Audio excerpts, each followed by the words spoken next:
আচ্ছা দেখো কার্নোট সাইকেলের এই টপিকটা থেকে এটা ডব্লিউবিএসসি তে এক বছর প্রশ্ন এসেছিল, প্রিলিতে একটা প্রশ্ন এসেছিল, জিনিসটার কনসেপ্ট একটুখানি বোঝো। এটা হচ্ছে সোর্স টেম্পারেচার T1,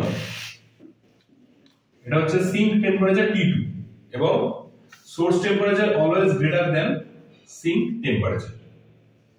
এখানে মধ্যখানে এই দুটো টেম্পারেচারের মধ্যে একটা হিট ইঞ্জিন অপারেট করছে। তাহলে স্বাভাবিকভাবে আমরা বলতে পারবো যে সোর্স টেম্পারেচার থেকে হিটটা ঢুকলো এখানে হিট ইঞ্জিনে, তাহলে Q1 অ্যামাউন্ট অফ হিট ঢুকলো। এই Q1 অ্যামাউন্ট অফ হিট থেকে হিট ইঞ্জিন একটা অ্যামাউন্টের ওয়ার্ক ডান দেবে, দ্যাট ইজ W, মানে এই হিটটাকে ব্যবহার করে হিট ইঞ্জিন একটা কাজ দেবে, দ্যাট ইজ W। এবং যেটা এক্সট্রা হিট যেটা পড়ে থাকছে সেটাকে সে কি করছে না ছেড়ে দিচ্ছে, ব্যাক করে দিচ্ছে, দ্যাট ইজ Q2। তাহলে আমরা এখান থেকে একটা জিনিস কি বলতে পারি, আমরা এখান থেকে বলতে পারি মানে যেটা তোমাকে ফাইন্ড আউট করতে হবে যে এই কার্নোট সাইকেলটা যে অপারেট করবে এফিসিয়েন্সি কত, এটার এফিসিয়েন্সি কত। বেসিক্যালি এফিসিয়েন্সি মানে আমরা বলবো আউটপুট বাই ইনপুট। এফিসিয়েন্সি মানেই হচ্ছে আউটপুট বাই ইনপুট। তাহলে একটা জিনিস আমাকে এখানে বলো যে এখানে আউটপুট বলতে মেন আউটপুটটা কি, এখানে ওয়ার্ক ডান তো, তাহলে W, আর ইনপুটটা কি Q1। তাহলে এফিসিয়েন্সি ফর্মটা হচ্ছে W by Q1, output by input.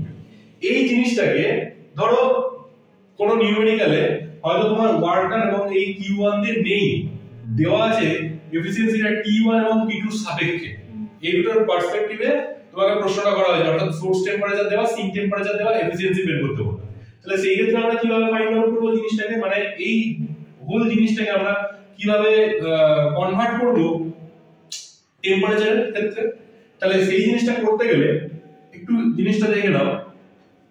আমরা এখান থেকে বলতে পারি যে Q1 অ্যামাউন্ট অফ হিট যেটা, এই হিটটাই তো দুটো ভাগে কাজ হচ্ছে, একটা W মেন ওয়ার্কটা আর Q2, মানে Q2 is a part of Q1, so Q1 equal to W plus Q2, right? So W equal to কি Q1 minus Q2, এখানে বসিয়ে দাও Q1 minus Q2 by Q1, তাহলে এটা ইকুয়াল টু কত হবে 1 minus Q2 by Q1। আর আমরা জানি যে যেটা heat is a function of temperature, মানে আমরা এই Q2 by Q1 এর জায়গায় তাহলে সিম্পলি লিখতে পারি T2 by T1। তাহলে এফিসিয়েন্সি ইদার তোমাকে এই ফর্মুলা দিতে পারে ফাইন্ড আউট করতে, অথবা এই ফর্মে দিতে পারে। ডব্লিউবিএসসি যে প্রশ্নটা দিয়েছিল প্রিলিতে সেটা এই ফর্মে দেওয়া ছিল যে সোর্স টেম্পারেচার সিঙ্ক টেম্পারেচার বলে দেওয়া আছে, এফিসিয়েন্সি ফাইন্ড আউট করতে দিয়েছে। তাহলে তুমি সিম্পলি এই T2 আর T1, হ্যাঁ একটা জিনিস মাথায় রাখবে, এটা কেলভিন স্কেলের টেম্পারেচার, তাহলে কেলভিনে কনভার্ট করে জিনিসটাকে বসিয়ে দাও, তাহলে তুমি আলটিমেটলি এফিসিয়েন্সিটা পেয়ে যাবে। এই ফরম্যাটে একটা প্রশ্ন হয় এবং এই প্রশ্নটা এইটাই ধরো, ওকে।